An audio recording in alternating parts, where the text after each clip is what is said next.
मुझो intro जॾहिं खां मूं अपडेट कयो आहे त खोड़ सारा दोस्त इहो सवाल कंदा रहिया आहिनि त इंट्रो तव्हां कीअं ठाहियो आहे ऐं कीअं ठहंदो। सफ़ा सवलो आहे, तव्हां बसि मूंखे फॉलो कंदा वञो ऐं इंट्रो ठाहे सघो था। अस्सलाम वालेकुम, आउं आहियां महबूब उमर जो। अचो त शुरूआत कयूं।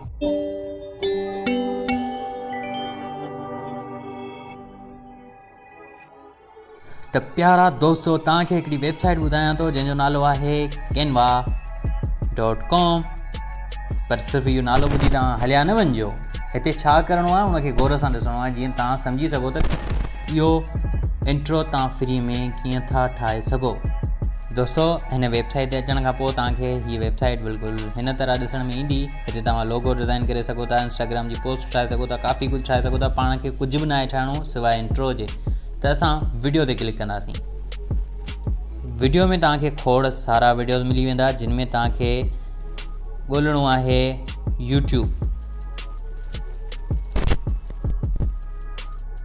कुझु देरि में तव्हांजे साम्हूं सभु कुझु अचणु शुरू थी वेंदो। जीअं मिसाल तौरु हिते तव्हां छा ऐड करणु चाहियो था, एड 1 2 3 वग़ैरह वग़ैरह। हिननि में तव्हां पंहिंजो टाइम बि सेट करे सघो था ऐं जंहिंमें जेका शइ ऐड करणु चाहियो। मिसाल तौरु हिन में आउं ऐड जे बटन ते क्लिक करे हिते फ़ोटो ऐड करे सघां थो, एलिमेंट ऐड करे सघां थो ऐं मुख़्तलिफ़ टेम्पलेट आहिनि जिन खे आउं यूज़ करे सघां थो। हिते टेम्पलेट ते तव्हां ॾिसो त ऑलरेडी सर्च थियो पियो आहे यूट्यूब वीडियो।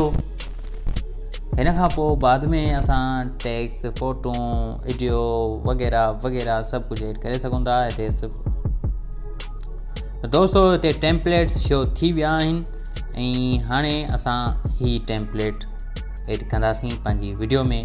सो हिन टेम्पलेट ते क्लिक कयमि त हीअ टेम्पलेट हिते ई आहे ऐं हिन में जेका टेक्स्ट आहे उहा तव्हां चेंज करे सघो था ऐं ॿी टेक्स्ट जेकी आहे हिन जो नालो आराम सां शो थिए पियो आहे, आस्ते आस्ते शो थी ईंदो। ठीकु, सो ही आहे। ओके, हिनखे हेॾां करियो। हिन में जेका हेठी टेक्स्ट आहे हिनखे असां कंदासीं एडिट। ओके, करिणो पवंदो, हिकु थोरो ज़ूम करियो जीअं हिनखे असां एडिट करे सघूं।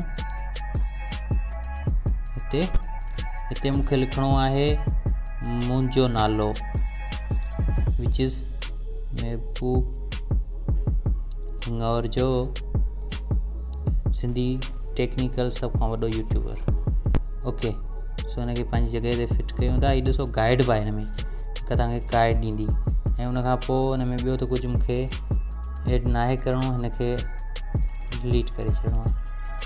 ओके, हिन पेज में ॿियो छा आहे हिन ते डबल क्लिक कंदासीं ऐं हिनखे प्ले करे ॾिसंदासीं। बसि एतिरो आहे। ओके, ही एंड स्क्रीन लाइ यूज़ थींदो ऐं हिन में जेकॾहिं वधीक तव्हां चेंजिंग करणु चाहियो त करे सघो था। बसि हिनखे सेव करणु सफ़ा आसान आहे। सेव ते क्लिक कयो ऐं डाउनलोड ते क्लिक कयो। ओके, डाउनलोड जो बटन अची वियो। डाउनलोड ते क्लिक कयो, कुझु देरि वठंदो। हिनखे डाउनलोड कंदासीं। ओके दोस्तों, त तव्हांजे साम्हूं कैनवा जो उहो नंढिड़ो वीडियो डाउनलोड थी चुको आहे जेको तव्हां ॾिसी सघो था। हिन तरह जो आहे। इहो त हिकिड़ो नंढिड़ो आहे पर हिनखे को वॾो वीडियो बि तव्हां हिते ठाहिणु चाहियो त खोड़ सारा टेम्पलेट्स मौजूदु आहिनि जिन में ॻोल्हे करे तव्हां पंहिंजो बहितरीनु क़िस्म जो को बि वीडियो ठाहे सघो था, इंट्रो ठाहे सघो था, का पोस्ट ठाहे सघो था, थंबनेल ठाहे सघो था, काफ़ी कुझु ठाहे सघो था।